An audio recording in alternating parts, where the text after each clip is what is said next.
Hey everyone, it's Russo here again. Hope everyone's doing well. Got a little bit of a different setup here going on. Some of my favorite things back here. I thought I would switch it up today. I know I always say that because I do jump from topic to topic, but I just wanted to try something here, and I want to go over the course of several videos over some art supplies. And why art supplies? Because, well, I've been drawing since I was very little, maybe kindergarten, something like that. And I've taken a bunch of art classes. I went to college for art, and I don't know, I guess it's my thing. And lately I haven't been doing much art because I don't know, it's kind of a down time for me, and it stresses me out to, have to create. So I thought, let's just go over some of the stuff. Maybe it'll inspire me a little bit. Maybe it'll inspire someone else. So today I'm just gonna talk about Pigma Micron pens by Sakura. And I've been using these pens for years, for a super long time. So this is what they look like here. I'll show you. So this is not even all of the ones that I have. I have a bunch of different sizes. Mostly I get them in black because I like to do black and white drawings, just simple black and white stuff. Occasionally, let me just point in the other direction here. So you can see I have different sizes here, and you can see I have a brown right here, and I have a blue or navy blue there. And that's just if I needed it for a specific project, or sometimes I'm feeling the brown quite a bit, but generally otherwise, I just go for the blacks. So they range in sizes, the tips range in sizes. So the smallest one is a 005, and then it goes all the way up to, I believe, 8 is the biggest one. So you can see, I'll just show you, let me grab one of each of those. So the 8,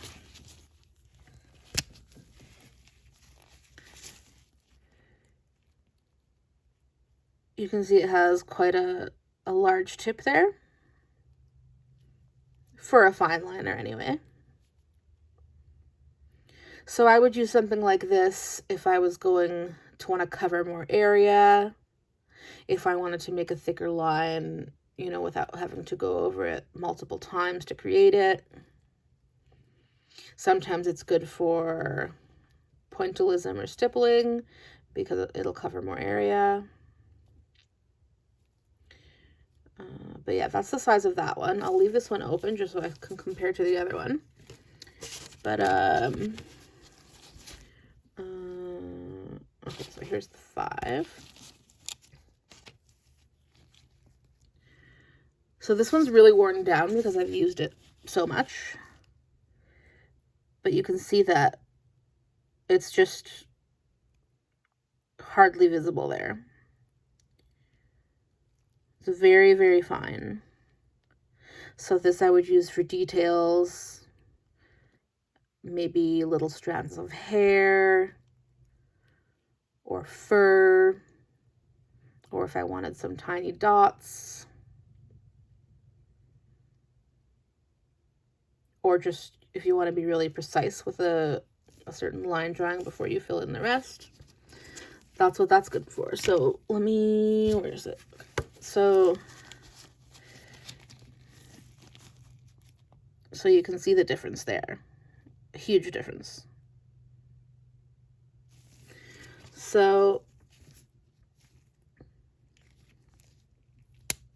and you have to be careful because I forgot to mention, I used to work at an art store, and a lot of people would come back telling me that the tips had gone inside, or they got crushed, or they bent to the side, and they're very fragile. You know, you can't just put all the pressure you want. You have to be gentle with it. So, because it's not, you know, it's not a metal tip, it's a felt tip, right? So yeah, those are the Microns. I'll just give you a little bit of information as well, maybe that I didn't mention. It has archival pigment ink, and it's permanent, it's acid-free, it's archival, it's waterproof, fade-resistant, generally doesn't smear. I think smearing, I mean, if you pass your hand over something quickly enough after you make that line, I think it's always going to smear, but if you give it a few seconds, then it should be pretty smear proof. So yeah, and there are different colors. I don't buy the different colors, but I believe there is there's orange, a lighter blue, red, pink, brown, green. I'm pretty sure there's a yellow as well. And there used to be this kind of burgundy color that I believe has been discontinued.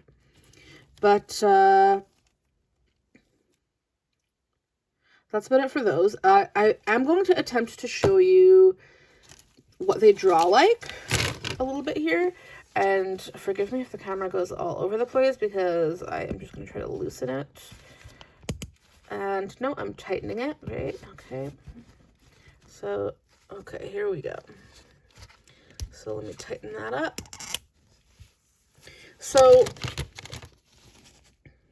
let's see. I haven't even used these in so long that I don't know if they work. Okay, so this is a 5.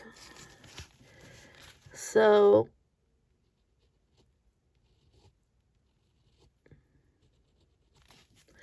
that's a pretty nice, you know, thin line. It's not too thin, not too thick, I think. A lot of people like to go for the 3, I think. 3 or 5, because it's just kind of in the middle of the entire range. This is the 005. I think that one has a bit of a better tip. I'm not sure if that's the same one that I grabbed before.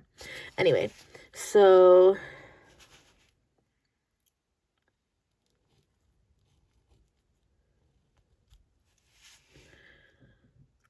it's not a huge difference, but it does make a difference when you're the one that's drawing and you get that feel for it. It's definitely like a preference thing, unless, you know, you're in a class and a teacher specifies that you need to bring a certain size. This is the 8. And this one should be quite a bit thicker. Yeah, you can definitely see the difference here. So this would be, if you want to put a solid line down, I would definitely use this one, because it covers the most area again. And I don't know, it just seems, whenever I use a very fine line, or a fine marker, pen, or pencil, or whatever, I find that my hand gets more shaky because I'm so focused on not making a mistake on a tiny little line. But if you're going with a bigger line, then you don't have as much to worry about, because it's just going to be like, I don't know, it just, if someone knows why that is, I don't know. It makes me feel more steady when I'm using something thicker.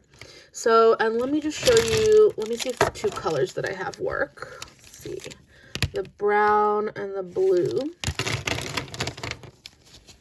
So this one, the brown one is a 005. And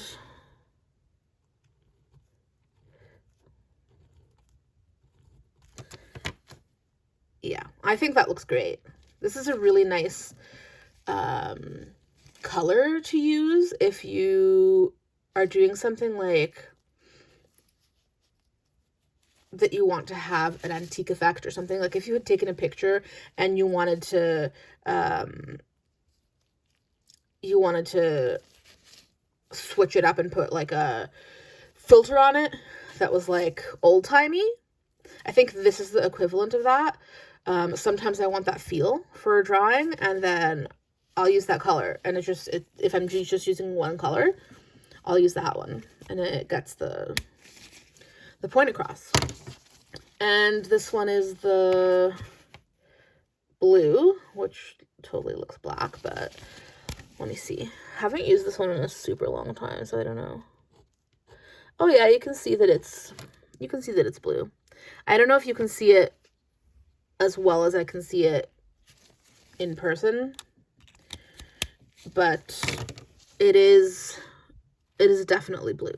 And it's not as, on camera it looks a lot darker, but it's not that dark. So yeah, that's all I've got for the Micron pens. And again, there's a whole range of them that I didn't show. There's brush pens, there's calligraphy style pens, there's manga pens, a whole bunch of things, and in a whole bunch of colors. I've never bought them because I just didn't have the use for them, but I have tried them out, having worked in an art store, so I know they're great. It's a great product, and it would be one of my top ones to recommend if anyone wants to start up doing some kind of line drawings with just pen. This is a great way to start with that. And you have a lot of options as well. One more thing, I'm going to insert a couple pictures that I've done or drawings that I've done using the Micron pens, just so you can see kind of what effect it has and what it looks like when it's in an actual drawing. So that is all. If you have any questions, as always, please comment down below and I will try to answer them. And I hope you have an excellent day.